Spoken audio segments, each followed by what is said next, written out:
11,025 এই সংখ্যাটির আমরা স্কোয়ার রুট নির্ণয় করব। আমরা এই সংখ্যাটির স্কোয়ার রুট নির্ণয় করতে গেলে আমরা দুটো সরল প্রক্রিয়া অর্থাৎ সহজ প্রক্রিয়া আমরা এখানে অ্যাপ্লাই করতে পারি। প্রথম যে প্রক্রিয়া সেটা হলো উৎপাদকের মাধ্যমে আমরা করতে পারি, অর্থাৎ উৎপাদক নির্ণয় করে আমরা এই সংখ্যাটি স্কোয়ার রুট নির্ণয় করতে পারি। আর 2 নম্বর হচ্ছে ভাগ প্রক্রিয়া। ভাগ প্রক্রিয়া বন্ধুরা, এবং এই নিয়ম আমরা খুব শর্টকাট আমরা যে কোনো জটিল কুটিল সংখ্যা স্কোয়ার রুট বের করতে পারি। তো বন্ধুরা, এই দুটো প্রক্রিয়ায় যদি আপনারা মনোযোগ দিয়ে দেখেন অর্থাৎ পুরো ভিডিওটি যদি দেখেন, অবশ্যই আপনারা কিভাবে একটি সংখ্যার স্কোয়ার রুট বের করতে হয় আপনারা খুব সহজেই শিখতে পারবেন। তো চলুন বন্ধুরা শুরু করি।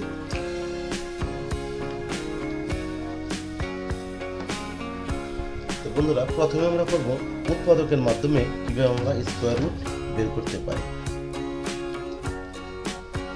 আমাদের যে সংখ্যাটি দেওয়া ছিল সেটা হচ্ছে 11,025। এই যে বন্ধুরা 11,025 এই সংখ্যাটিকে আমরা উৎপাদকে ভাঙব। উৎপাদকে ভাঙতে গেলে আমাদের দেখতে হবে সবচেয়ে ছোট অর্থাৎ কোন প্রাইম ফ্যাক্টর দিয়ে এটাকে ভাগ করা যায়।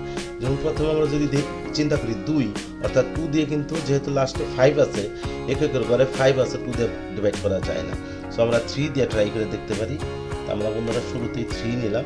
3 দিয়ে আমরা এটাকে যদি ডিভাইড করি, যেমন 11 এর মধ্যে 3 যায় হলো 3 টাইমস, হাতে থাকবে 2, আমরা 0 কেটে নিয়ে আসলাম, তাহলে হয় হলো 20। 20 এর মধ্যে 6 যায় 3 যায় হলো 6 বার অর্থাৎ 6 টাইম, 6 টাইম গেল।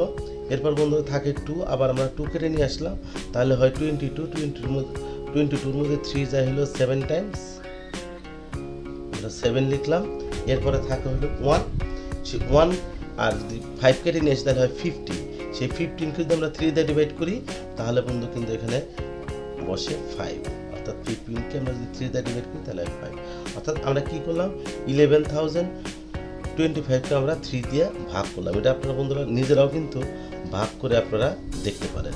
এটা যদি আমরা ভাগ করি তাহলে কিন্তু অটোমেটিক্যালি এখানে যায় হলো 3 বার, তাহলে 9 থাকে 2, 0 কেটে নিয়ে আসলাম 20 এর মধ্যে যায় হলো 6 বার, তাহলে 18 থাকে 2, এই 2 কেটে নিয়ে আসলাম, তাহলে হয় 22।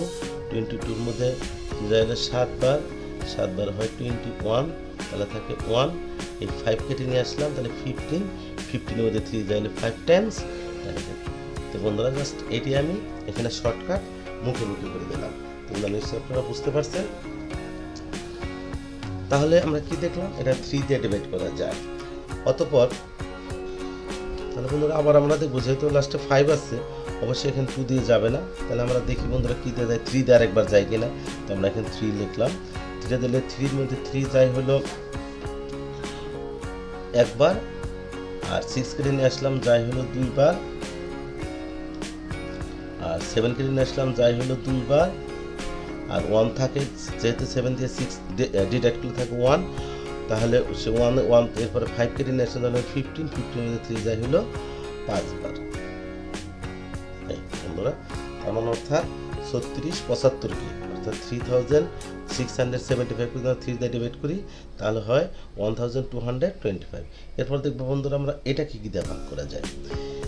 এখানে বন্ধুরা যেহেতু লাস্টে 5 আছে, অবশ্যই এটা 5 দিয়ে যাবে, আর 3 দেও যাই কিনা আমরা ট্রাই করে দেখতে পারি। এখানে যেহেতু 3 দিয়ে ডিভাইড করি তাহলে হয় 4, আর 2 কেটে নিয়ে আসলে যায় না। এরপর 5 কেটে নিয়ে আসলে 25 কে 3 দিয়ে ডিভাইড করা যায় না। তাহলে যেহেতু এটা 4 দিয়েও যাবে না, তাহলে আমরা 5 দিয়ে ট্রাই করে দেখি। তাহলে 5 দিয়ে যদি দিই, 12 এর মধ্যে 5 যায় হলো 2 টাইমস অর্থাৎ 10। 10 থেকে যদি কিনা 12 ডিডাক্ট করি তাহলে হয় থাকে হলো 2, এই 2 আমরা এখানে লিখলাম। এরপর 2 আমরা কেটে নিয়ে আসলাম, 2 কেটে নিয়ে আসার পর 22। 22 এর মধ্যে 5 যায় হলো 4 টাইমস, অর্থাৎ থাকে আরো 2। এরপর আমরা যদি কিনা এরপরে আমরা 5 নিলাম, 2 পরে 5 দিলে হয় 20, তাহলে 5 টাইমস।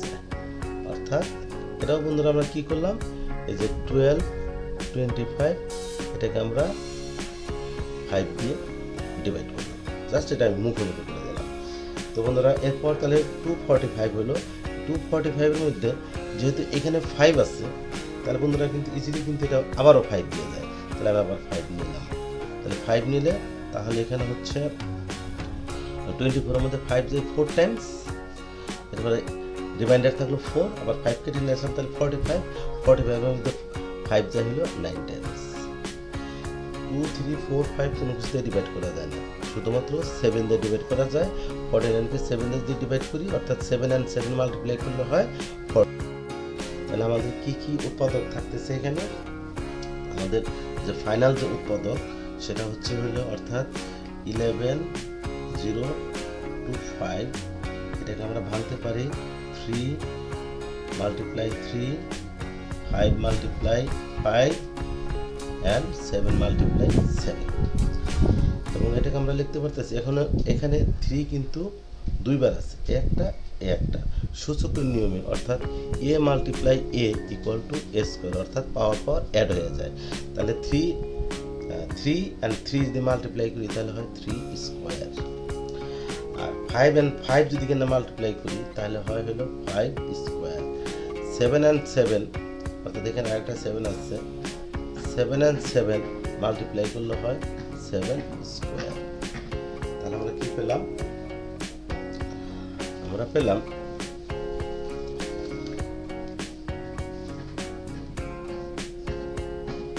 11,025, আমরা পেলাম 3 square multiply 5 square multiply 7 square.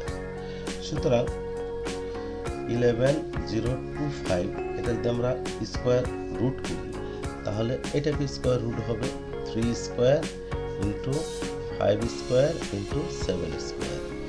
কিন্তু এটা কিন্তু আমরা স্কোয়ারটাকে যেহেতু ভিতরে 3, 5, 7 আলাদা আলাদা আছে, সো আমরা আলাদা আলাদাভাবে স্কোয়ার রুট দিতে পারি। কিভাবে? 3 square multiply 5 square multiply 7 square. এটা না লিখলেও হতো, যাই হোক বোঝানোর জন্য এই লাইনটা একটু বাড়তি লিখে দিলাম। তাহলে এখানে স্কোয়ারকে যদি রুট করি তাহলে কিন্তু স্কোয়ার এবং রুটে কিন্তু কেটে যায়, অর্থাৎ থাকে শুধুমাত্র 3। তাহলে 3 মাল্টিপ্লাই 5 মাল্টিপ্লাই 7, অথবা 3, 5 and 7 যদি আমরা মাল্টিপ্লাই করি তাহলে হয় 105। সুতরাং আমরা ফাইনালি লিখতে পারতেছি 11,025, এটা যদি আমরা স্কোয়ার রুট করি তাহলে রেজাল্ট হবে 105। This is the required. বন্ধুরা, এইভাবে আমরা উৎপাদকের মাধ্যমে অনেক জটিল এবং অনেক কঠিন আমরা সংখ্যাকে আমরা এইভাবে বর্গমূল নির্ণয় করতে পারবো। তো বন্ধুরা নিশ্চয়ই বুঝতে পারছেন, ভিডিওটি আপনারা টেনে বারবার দেখবেন, তাহলে অবশ্যই আপনারা করতে পারবেন। এবং এই ধরনের ভিডিওতে আপনাদের ভালো লাগে অবশ্যই আমাকে লাইক, কমেন্ট এবং সাবস্ক্রাইব করবেন।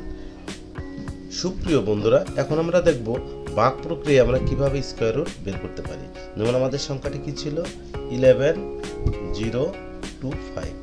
আর এই যে 11,025 এই সংখ্যাটাকে আমরা রাইট হ্যান্ড সাইড থেকে, অর্থাৎ এককের ঘর থেকে আমরা জোড়া টানবো, জোড়া মিলাবো। এই একটা জোড়া আর এটা কোনো জোড়া থাকলো না, যেহেতু এখানে ডিজিট আছে মোট 5টা, সেজন্য এটা জোড়া হলো, এটা আলাদাই থেকে গেল। তো বন্ধুরা, তাহলে আমরা যেহেতু জোড়া মিলালাম, ডাইন সাইড থেকে আমরা ভাগ শুরু করবো বাম সাইড থেকে, অর্থাৎ 1 থেকে আমরা ভাগ স্টার্ট করবো। তাহলে 1-এর মধ্যে আমরা এমন একটা সংখ্যাতে ভাগ দেবো যেন ওই সংখ্যাতে গুণ করলে ওই সংখ্যাতে গুণ করলে যেন এইটা হয় এবং এর কাছাকাছি হয়। তাহলে আমরা যদি এখানে 1 নেই, তাহলে 1 দিয়ে মাল্টিপ্লাই করলে 1ই হয়, অতঃপর আমরা 1 থেকে 1 যদি আমরা ডিডাক্ট করি তাহলে 0 হয়। কাজে আমার 0 লেখার দরকার নেই। এরপর আমরা পরবর্তী জোড়াটাকে কেটে নিয়ে আসলাম, তাহলে এখানে হলো 10। আর এখানে যেহেতু 1 আছে, 1কে আমরা লেফট হ্যান্ড সাইড আবার নতুন করে দ্বিতীয়বার ভাগ করার জন্য আমরা বাম পাশে নিয়ে আসবো। বাম পাশে কীভাবে নিয়ে আসবো? জাস্ট এটাকে নিয়ে আসবো ডবল করে, অর্থাৎ 1-এর ডবল করলে হয় 2। এরপর বন্ধুরা, 2-র পরে এমন একটা সংখ্যা দেব, দেওয়ার পরে যে ডিজিটটা হলো, যে সংখ্যাটা হলো, ওকে আবার ওই সংখ্যাতে ওইটা দিয়ে আবার ভাগ করবো। সাপোজ এখানে যদি আমরা 1 নেই তাহলে হয় 21কে যদি 1 দিয়ে মাল্টিপ্লাই করি তাহলে হয় 21। সো কিন্তু এখানে কিন্তু আছে বন্ধুরা 10, সো এটা হচ্ছে না। যেহেতু হচ্ছে না সেজন্য আমরা এখানে একটা 0 দিব, এখানে আবার একটা 0 দিব। এরপর বন্ধুরা আমরা আরেকটা যুগল আমরা এখানে কেটে নিয়ে এই যুগলটা কেটে নিয়ে আসলাম। তাহলে কি হয় 1025 অর্থাৎ 1025। এরপর বন্ধুরা 20 পরে এমন একটা ডিজিট দেব এবং ওইটা দেওয়ার পরে আমরা দেখব আবার ওইটা দিয়ে যেন মাল্টিপ্লাই করলে 1025 এর কাছাকাছি হয়। তো বন্ধুরা যেমন এখানে 1 দেই তাহলে 201, একে যেমন 1 দিয়ে মাল্টিপ্লাই করলে তাহলে কিন্তু হয় বন্ধুরা 201 অর্থাৎ এর কাছাকাছি নাই। তাহলে যেহেতু কাছাকাছি নেই আরো বড় সংখ্যা হবে, সেজন্য আমরা 2 দিয়ে ট্রাই না করে আমরা মনে করি সাপোজ আমরা 4 দিয়ে ট্রাই করলাম, তাহলে এখানে দিলাম আমরা 4 গুণ করব 4 দিয়ে। তাহলেও কিন্তু বন্ধুরা 4 4 16, 6 হাতে আছে 1, 4 0 1, 4 2 8, তাহলেও কিন্তু বন্ধুরা এই কাছাকাছি যায় না। অর্থাৎ যে আমরা যদি 5 দেই বন্ধুরা, 5 দিলে মনে হয় কাছাকাছি যাবে। তাহলে 205 ইন্টু 5 এটা করলে কি হয় বন্ধুরা 5 5 25, 5 5 25, সাথে আছে 2, 5 গুণ 10, 5 0 0, 25, 5 গুণ 10। তো বন্ধুরা 5 দিলে কিন্তু হয়ে যাচ্ছে। সো আমরা এখানে দিলাম 5, এখানে দিলাম আমরা 5। তাহলে কি হলো বন্ধুরা 5 দেওয়ার পরে 205 অর্থাৎ 205। 205কে আমরা আবার এই 5 দিয়ে মাল্টিপ্লাই করব, 5 দিয়ে মাল্টিপ্লাই করলে এটা হচ্ছে 1025। বন্ধুরা নিশ্চয়ই বুঝতে পারছেন, অর্থাৎ ভাগ প্রক্রিয়ায় স্কয়ার রুট বের করা অত্যন্ত সহজ। বন্ধুরা আপনারা একটু মনোযোগ দিয়ে দেখলে খুব সহজেই আপনারা জিনিসটা নিজেরা বুঝতে পারবেন এবং আর অনেক কঠিন সমস্যাগুলো আপনারা সমাধান করতে পারবেন। তাহলে আমরা ফাইনালি কি পেলাম বন্ধুরা, ফাইনালি পেলাম এই 11025 অর্থাৎ 11025কে যদি আমরা স্কয়ার রুট করি তাহলে আসবে 105। This is the required result. বন্ধুরা নিশ্চয়ই বুঝতে পেরেছেন, অর্থাৎ 11025কে যদি আমরা স্কয়ার রুট করি এটাকে আমরা দুটো প্রক্রিয়ায় করতে পারি। এক হলো উৎপাদক প্রক্রিয়া, অর্থাৎ উৎপাদক বের করে আমরা করতে পারি, আর 2 নম্বরে হলো ভাগ প্রক্রিয়া করতে পারি। তবে বন্ধুরা ভাগ প্রক্রিয়াটাই সবচেয়ে সহজ। তো বন্ধুরা আপনারা দেখবেন, অবশ্যই আপনারা পারবেন। এবং এখন আমার এই চ্যানেলটি যারা সাবস্ক্রাইব করেন প্লিজ সাবস্ক্রাইব করবেন। বন্ধুরা আজ এই পর্যন্ত, পরবর্তী ভিডিও আসার আগ পর্যন্ত অবশ্যই ভালো থাকুন। আল্লাহ হাফেজ।